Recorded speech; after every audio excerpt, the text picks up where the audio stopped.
Of a mobile phone और a technology. जैसे कि बच्चा सबसे पहले पेंसिल पकड़ के लिखना सीखता है, तो उसके भी हम कुछ एटिकेट सिखाते हैं दैट पेंसिल को ऐसे ऊपर नहीं रखना है, उसकी टिप को हमेशा नीचे रखना है।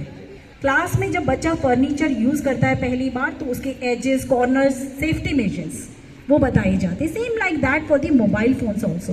मोबाइल पे तो दवाइयाँ भी बहुत सारी अवेलेबल हैं। अगर हम बीमार होते हैं, सर्च करके वही दवाइयाँ खा लें, तो क्या हमारा ट्रीटमेंट हो सकता है? नहीं हो सकता। So that's why the appropriate and a right use of a gadget और अ डिवाइस और अ सोशल मीडिया और a mobile. So ma'am, would you like to add something?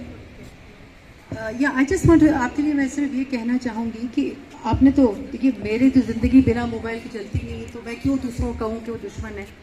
पर मैं ये ज़रूर आपसे एक इल्तिजा करूँगी कि जो इन्फॉर्मेशन ओवरलोड है ना, दिमाग का दही बन गया है।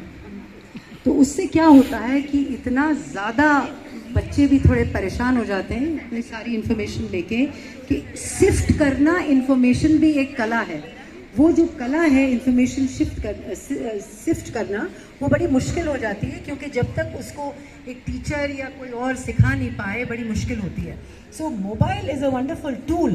जैसे आपने कहा, एक पेंसिल भी एक टूल है, एक मोबाइल भी टूल है, उसको टूल की तरह इस्तेमाल करना चाहिए। और बाकी तो खैर बिना मोबाइल के आजकल लोगों की जिंदगियां ही नहीं चल रही। वो तो मैंने पहले ही कहा था, शादी.com, ये कॉम वो कॉम, तो नहीं चलती। So anybody else with this Gauri last, ये आप, somebody is here, this young lady here and somebody there and somebody there. Yeah, good afternoon, ma'am. Yeah, day before yesterday we had a session on YouTube, I think, in that.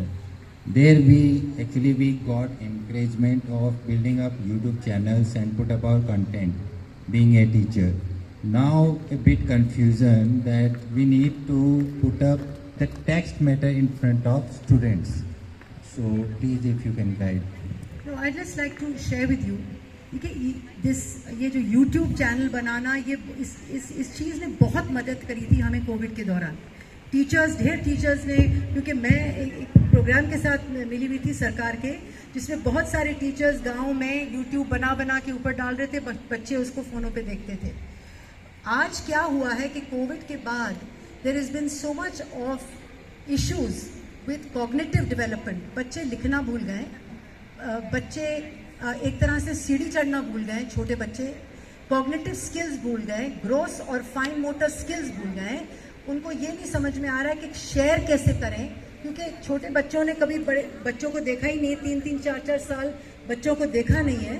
तो कहने का ये मतलब है, YouTube ज़रूर बनाइए, YouTube channels डालिए, पर बिना एक ब्रिक एंड मोटर के स्कूल के बिना, एक इंटरडिपेंडेंट कनेक्शन के बिना बच्चे नहीं कर पाएंगे। एडल्ट्स कर पाते हैं क्योंकि उनका लर्निंग सिस्टम्स प्लेस में है, बट छोटे बच्चों को बहुत ज़रूरत है एक 1-to-1 heart-to-heart connect with, sharing, caring, compassion, empathy. ये मोबाइल फ़ोन से नहीं आता, ये एक इंसान से आता है, एक ह्यूमन बीइंग से आता है। इसलिए बहुत ज़रूरी है कि बच्चे स्कूल जाएं, कम से कम इस वक्त अगले 2 सालों तक कम से कम ज़्यादा ये इस्तेमाल करें, ज़्यादा बात करें, डायलॉग करें, ग्रुप डिस्कशंस करें, सीखें एक दूसरे से। ये बहुत ज़रूरी है, because they have lost the art, और उनकी बेचारों की गलती नहीं है। तो ये बहुत ज़रूरी है कैरेक्टर डेवलपमेंट के लिए, वैल्यू डेवलपमेंट के लिए, एथिक्स डेवलपमेंट के लिए, एक दूसरे से घुल मिल के रहें, ये बहुत ज़रूरी है। या resource, anybody for asking. Good afternoon, esteemed panelists. My name